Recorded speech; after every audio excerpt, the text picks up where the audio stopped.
Hello everyone and welcome to the channel. Kingdom Silver here, and today we are going to be going over an infographic, an article by Visual Capitalist that's about premiums and spot price of precious metals. And we're going to be covering how that spot price is determined and what are the factors that influence premiums on gold and silver. So without further ado, sit back, relax, and enjoy the rest of the video.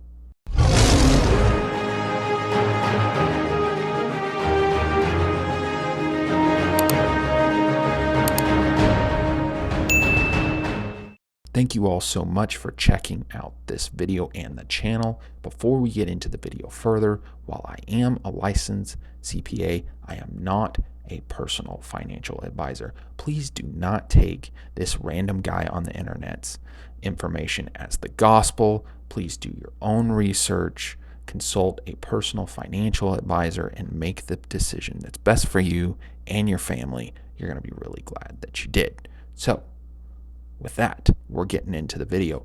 And as I mentioned, this is an old article, but I believe that it has some timeless information, some timeless truths that are going to help us today as we discover what some of these important factors are when it comes to spot price and bullion premiums. So, what's spot price?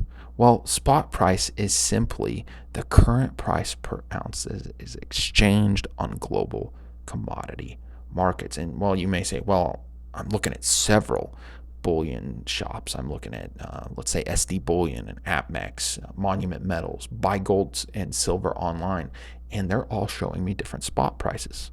What gives? Well, there's a reason for that. And the reason is simply that there really isn't a standard for calculating the spot price.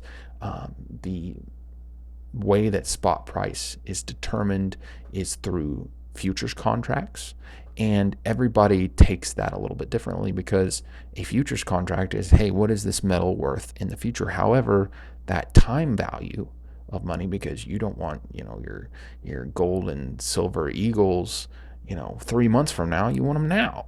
And so how do you calculate what that value is? Everybody has a little bit different calculation, and because of that, you'll see anywhere from, I'd say, a 10 to 20%, or sorry, not percent, that would be way too much, right? A 10 to 20 cent difference in the spot prices. So that kind of covers spot price, but what about bullion premiums? Well, that's simply the additional price that's charged per ounce for a bullion product over its current spot price.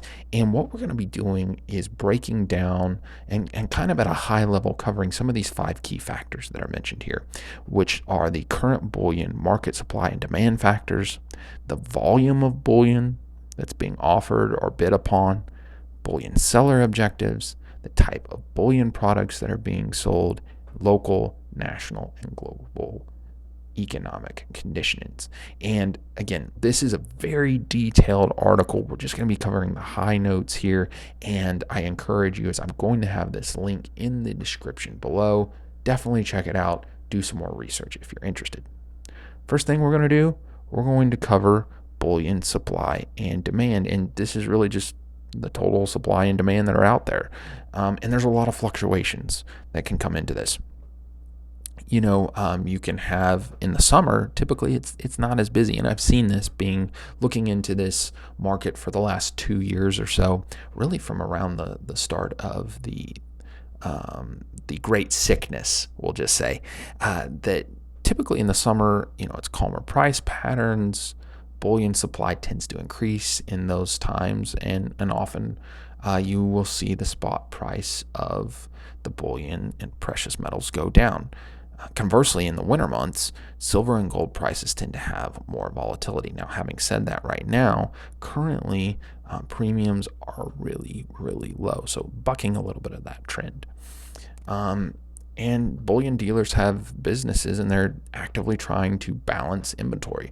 If there's too much inventory, it can equal higher cost, but if you have too little inventory, you have angry customers. So they're trying to meet in the middle there. Economic conditions also have a very large impact on bullion premiums. And I love this example of the mom and pop coin shop. While I don't live in a small community, I actually live in a fairly large city. This city only has about 3-4 coin shops and places that offer that precious metals. And because of that, and they don't want to run out of metals. And even then, when they were running out of metals, a couple of, I'd say about 6 to 9 months back, they were charging pretty high prices. Why? Because they wanted to guard against running out of inventory. But back then, you could buy. I mean, you could charge a $6 premium on Britannias, and things were just going wild. But I digress. We'll get into more of that advanced stuff at a later date.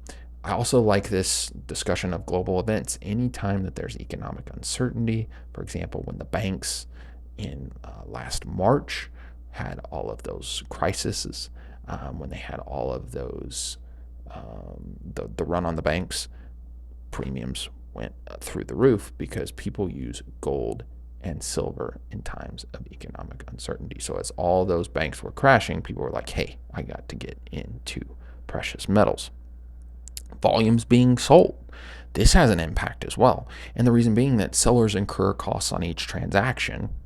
If you think about it, there's a standard cost of shipping, there's a standard cost of your overhead, of your labor, all of that stuff. So for some people, a seller that's just selling 1 ounce of gold may have a similar transaction cost as if they were selling 1,000 ounces. So, and think about that with silver as well. So to that point, a lot of times there are bulk, for buying more silver in bulk, often you will get a discount.